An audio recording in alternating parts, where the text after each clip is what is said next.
For more on this, I'm joined now by former U.S. Border Patrol Chief Ron Vitiello. He also served as the acting director of the Immigration and Customs Enforcement under the Trump administration. Have you heard, Ron, of these smuggling assembly lines? Yes, thanks for inviting me, Elizabeth. All smuggling these days, it might not have been this way when I was a brand new agent in the 80s, but all smuggling these days is done by organized crime groups. The cartels are taxing it, if not involved on their own. And because the volume has been so high this last almost 3 years, they're doing great business.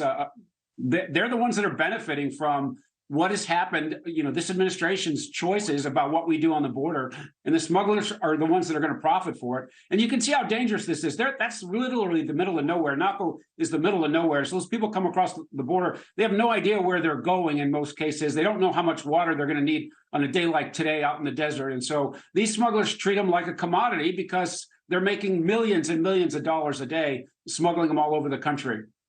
The cartels are even going high tech. They're using drones to keep on the lookout for Border Patrol agents. Yeah, that's counter surveillance. That's being used in almost every part of our southwest border. The bad guys have these drones. They watch to see where our agents are deployed. They try to navigate their smuggling commodity, whether it's people or whether it's the deadly poison of fentanyl. They use those drones to find out where the agents are. And this is a criminal cartel. Again, they have no account for policy. They don't have shareholders. They don't have taxpayers that they're responsible for. They're in the business to make money at any cost. And really, the people that are in this pipeline are at great risk, right? They're being abused by these smugglers. They'd be left behind in the desert. They're forced into human trafficking. It's a really bad situation, even for the people that are in the pipelines coming here for a better way. There is a spike in illegal crossings in the month of July. It was up 30% from June, which was actually down pretty dramatically. And it's particularly bad in southern Arizona. Why is that? Because the smugglers have figured it out. Resources are stretched thin. They cross hundreds of people in the middle of nowhere. That requires the entire sector. There's like 3,500 agents or so in Tucson. It requires an enormous response. You cannot leave people unattended in the middle of nowhere in the desert in the summer in Arizona. So the smugglers know that. They're taxing. They're putting the agents at risk. They're putting these people in the pipeline at risk. And these law enforcement professionals have to go out there and save those folks. So yeah, it's a big problem in Arizona. But we're seeing traffic all across the southwest border, and it did go down last month. But the numbers have just shifted.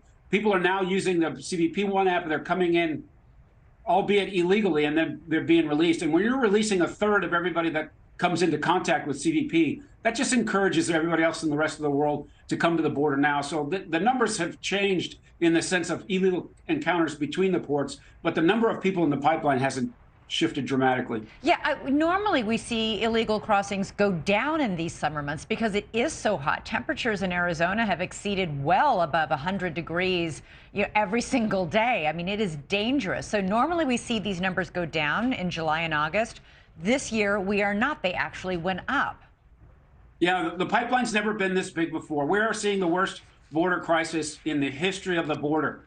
The policy choices that this administration has made has encouraged people from all over the world to get in this pipeline. It's been like this for almost 3 years now. And there's really no end in sight because vigorous oversight in Congress isn't going to stop this. The Democrats in the Senate aren't going to stop it. And the White House doesn't seem to care much for us because they prefer this chaos over we're seeing it. We're seeing it with our own eyes. They prefer this chaos over a controlled border, which they inherited when they took over. Well, I don't think anybody prefers the chaos, but what we do need is comprehensive congressional border reform, and that's something that neither party has managed to do in more than 2 decades. Well, Congress has a role here, but the other branches have to engage as well. The Senate and the White House. The White House had this problem in hand when they took over.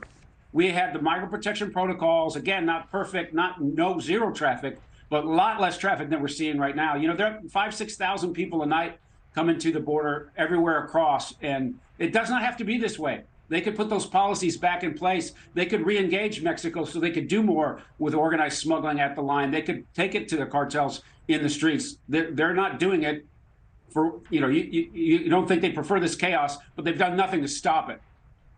Ron Vitiello, it is an issue. The border is Numbers are definitely dangerous, and they're definitely going up, and these cartels are definitely turning to high tech in order to make it all happen. Good to have you on the show, Ron. Thanks so much. Thanks so much for watching. Go to joinnn.com to find NewsNation on your television provider. And don't forget to click the red subscribe button below to get more of NewsNation's fact-driven, unbiased coverage.